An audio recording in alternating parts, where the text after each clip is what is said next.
Bueno, vamos a saludar a Alejandro Topo Rodríguez, director del Instituto Consenso Federal. Topo, gracias por atendernos. Muy buenos días. Al contrario, gracias a ustedes. Muy buenos días. ¿Cómo les va? Buen día. Bueno, desde el Instituto Consenso Federal, contanos qué seguimiento se está haciendo de los primeros pasos del gobierno nacional. Bueno, desde que asumió el presidente Milei, ha habido una serie de actos de carácter administrativo y decisiones políticas. Nosotros estamos siguiendo con informes periódicos cada una de esas decisiones. Ahora en espera de la publicación, seguramente en el día de hoy, o a más tardar mañana, del denominado decreto de desregulación. También vamos a hacer un seguimiento del paquete de leyes que vaya a enviar al Congreso. Lo hacemos con un análisis de equipos profesionales, teniendo una visión objetiva de lo que es el análisis de políticas públicas, pero también poniendo nuestra humilde opinión y siempre un planteo de alternativas. Por ejemplo, en estos días se está discutiendo, y ayer el presidente Milei volvió a ser enfático, en que va a reimplantar el impuesto a las ganancias a los salarios de los trabajadores. Nosotros tenemos una crítica a eso porque tenemos una opción. Coparticipando el 30% del impuesto al cheque, se puede lograr mantener la exención del impuesto a las ganancias en salarios y cubrir el bache que eventualmente eso signifique para las cuentas públicas provinciales. Ese va a ser nuestro estilo, un análisis y propuestas. Correcto, y una de las medidas que se ha tomado ya independientemente de este DNU tiene que ver con el tema retenciones para exportaciones. Bueno, ¿cómo lo ven a esto ustedes? Bueno, como ustedes saben, especialmente vos, Rodolfo, que sos un seguidor muy fino de la política agropecuaria nacional, ha habido idas y vueltas. Se sabe que en las últimas 24 horas, a partir de una propuesta del actual secretario de Agricultura, Ganadería y Pesca de la Nación, están redefiniendo, volviendo atrás de alguna manera, porque había habido un avance en el sentido de incorporar retenciones a economías regionales a todas el 15%. Ahora más bien lo que se ha hecho es retrotraer esa decisión y aumentar más bien las retenciones a algunos segmentos del complejo sojero, en particular a los aceites, llevándola hasta el 33%. En cualquier caso, estamos frente a un gobierno que durante la campaña, y también cuando Milei fue diputado, porque fuimos compañeros durante 2 años, planteaba la desgravación impositiva y la eliminación de impuestos.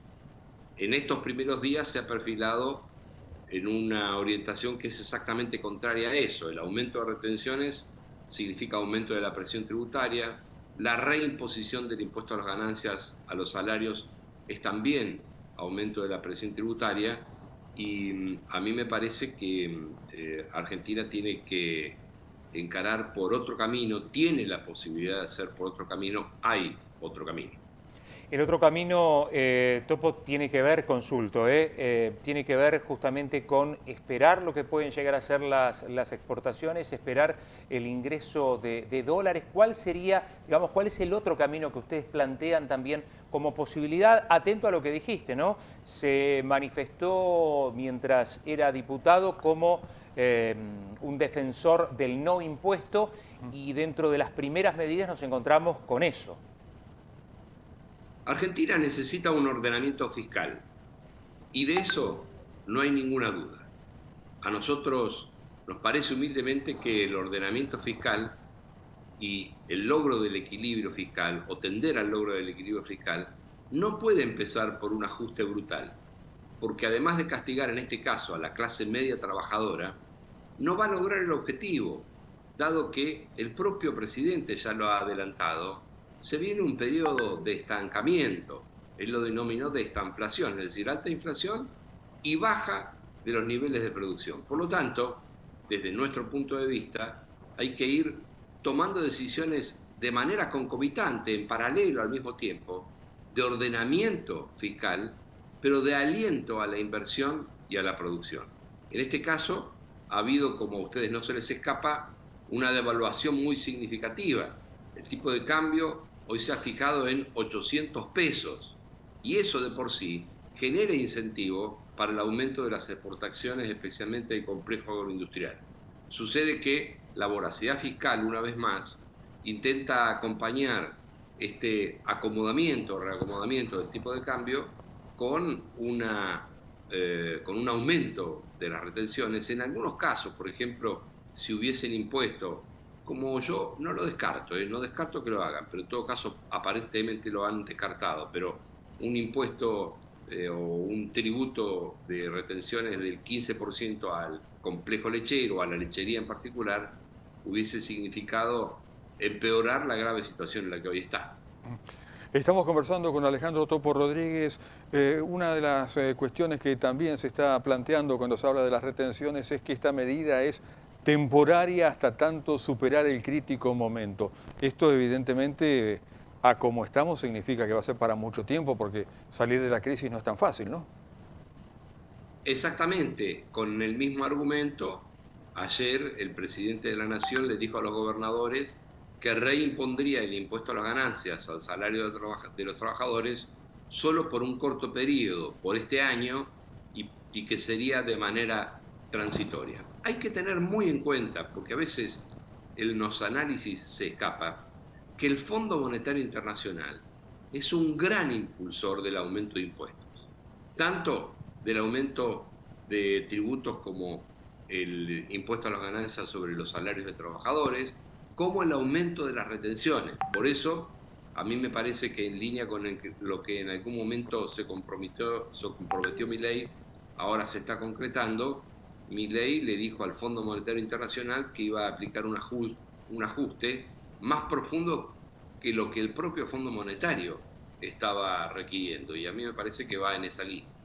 Topo, con el nuevo dólar, volviendo específicamente al tema campo, da la sensación en principio que, bueno, resulta conveniente para el campo, para los exportadores, pero a la hora de comprar insumos también la cosa está complicada. ¿Cómo ves esta balanza en cuanto a conveniencias, no conveniencias, también a partir de lo que decías de marcha atrás en retenciones en algunas economías regionales puntuales, otras quedaron fuera de esa excepción? ¿Cómo ves, cómo queda la balanza para los productores? Argentina necesita un tipo de cambio competitivo que impulse y favorezca la producción nacional y el trabajo de los argentinos. Ahora, estos saltos bruscos y estos volantazos tan profundos lo que hacen es incentivar rápidamente un deslizamiento de los costos en dólares hacia márgenes donde nuevamente en unos pocos meses la rentabilidad se puede ver comprometida, porque como vos bien señalabas, y lo sabe muy bien Rodolfo, que es un fino seguidor de estos temas, la composición de la inversión en materia agropecuaria, especialmente para la Simba, pero también para otros rubros de la actividad, tiene un componente importado muy significativo. Y a su vez también el conjunto de la canasta de inversión del sector agropecuario tiende a deslizarse hacia el precio del dólar. Por lo tanto, si el gobierno no acompaña esta medida de devaluación con otras iniciativas que incentiven la inversión, que faciliten la decisión de invertir y que hagan reducir costos de producción, rápidamente este tipo de cambio va a ser nuevamente rectificado en los próximos 2 o 3 meses. Es muy probable que el gobierno no se quede con el tipo de cambio de 800 pesos, sino que tenga la necesidad, dado que no acompaña estas medidas con otras que mejoren la eficiencia productiva o que incentiven la eficiencia productiva, que tenga que volver a tocar el tipo de cambio. Por lo tanto, no termina la política económica con subir o bajar el dólar, sino que requiere la utilización de una multiplicidad de instrumentos que hoy están ausentes. Sería otra devaluación, digamos. Claro, porque si uno no acompaña, por ejemplo, el refuerzo de estas medidas con el subsidio de tasa asociada a la inversión productiva, si no genera una merma de la presión tributaria en otros impuestos que hacen a la estructura de costos de la producción, si no incentiva el financiamiento de la innovación en materia productiva, en materia de bioeconomía, bueno, son medidas muy primarias las del tipo de cambio que se agotan en sí mismas. Perfecto, estamos conversando con Alejandro Topo Rodríguez, integrante justamente del director del Instituto Consenso Federal. Se ha conocido, bueno, parte de lo que puede llegar a ser el DNU que se va a presentar en el día de hoy, aparentemente por la tarde. Lo que tiene que ver con los derechos de los trabajadores, la cuestión laboral, en definitiva, que habría algunas modificaciones. ¿Cómo observan este tipo de medidas?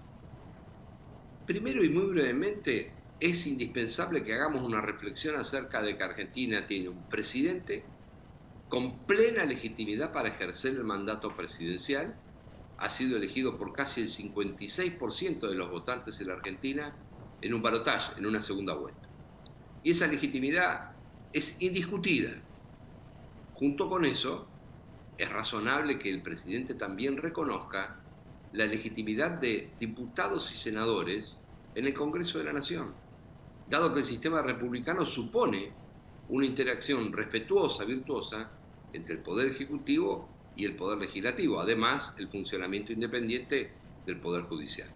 Ahora, si el presidente de la Nación, se llame como se llame, cree que eludiendo al Congreso va a ser más eficaz, está parado sobre una ola de ilusiones, porque que un presidente de la Nación dispare sobre la institucionalidad argentina, aprobando un decreto que elimina 3.500, 4.000 leyes, es de por sí un instrumento que puede nacer nulo y que puede ser inconstitucional.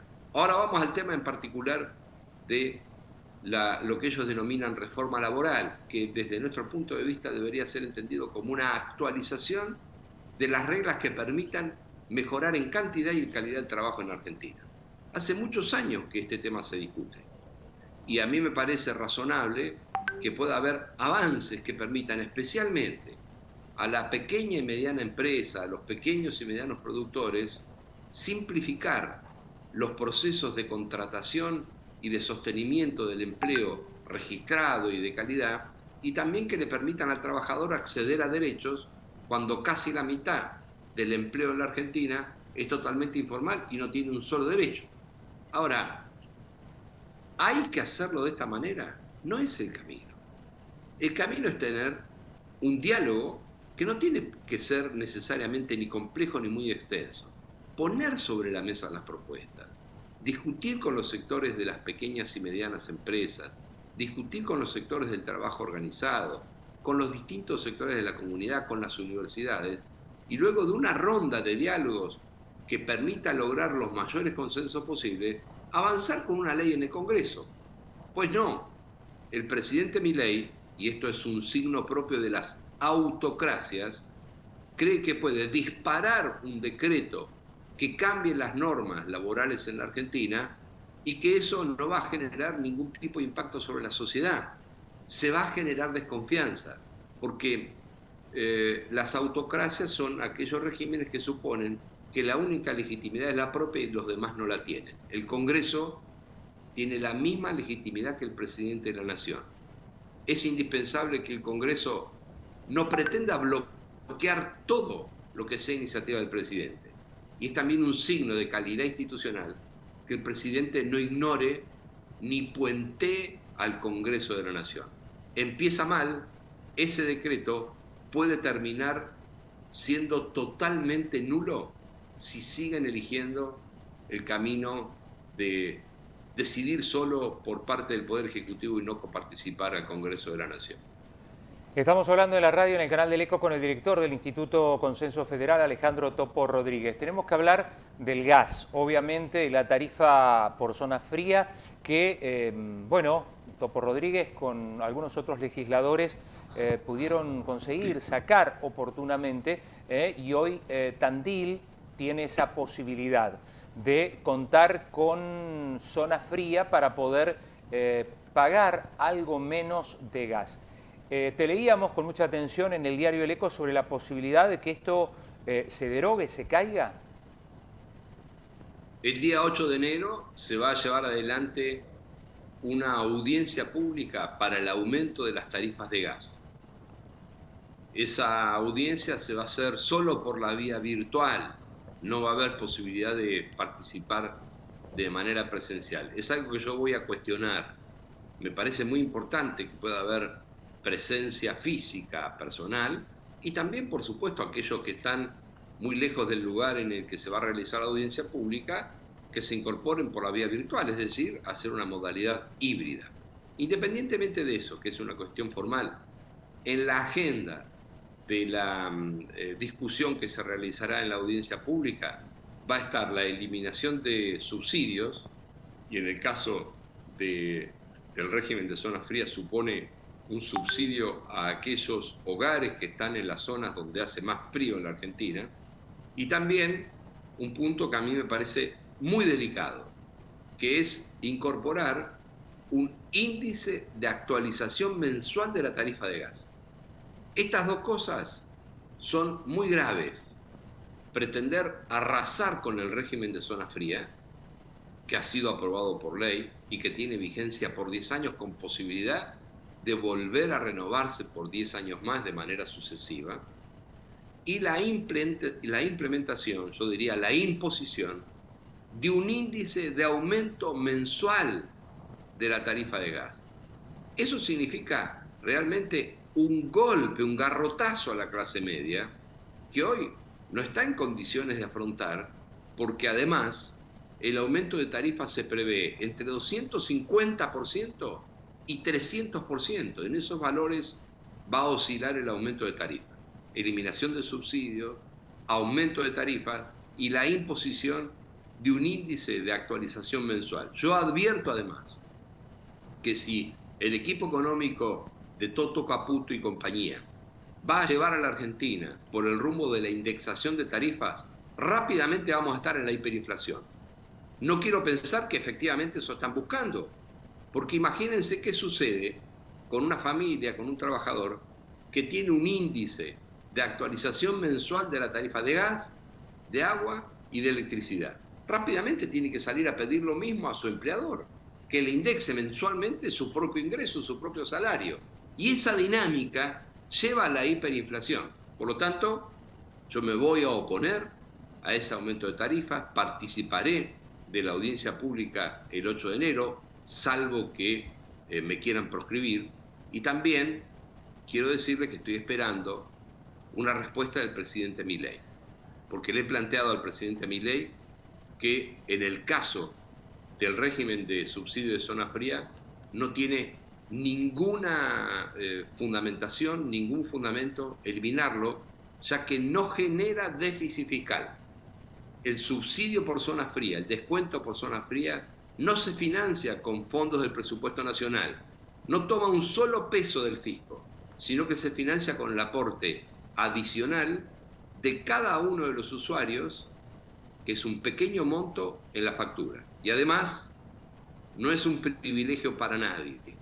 Los hogares, los domicilios de las zonas frías consumen casi el doble de gas que los domicilios, que las familias que están en zonas no frías de la Argentina.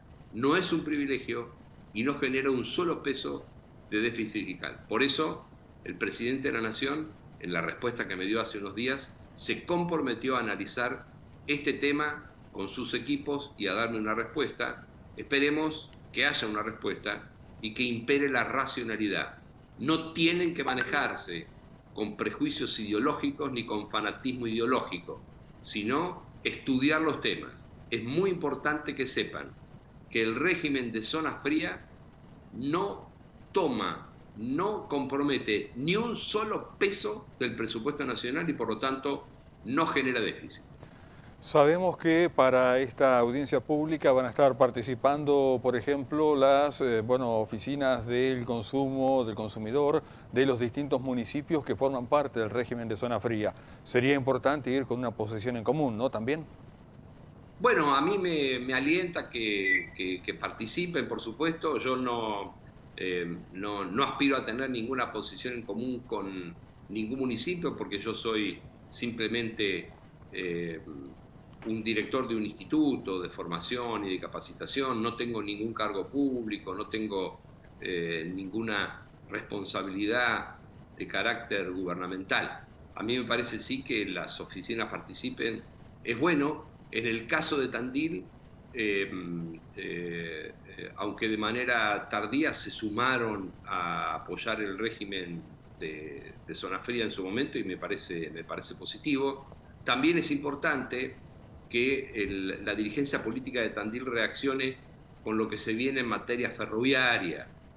Esa obra que se estaba prometiendo durante tantos años de extensión del tren de Tandil hacia Buenos Aires por la vía de Maipú y Ayacucho, seguramente la van a clausurar de manera definitiva.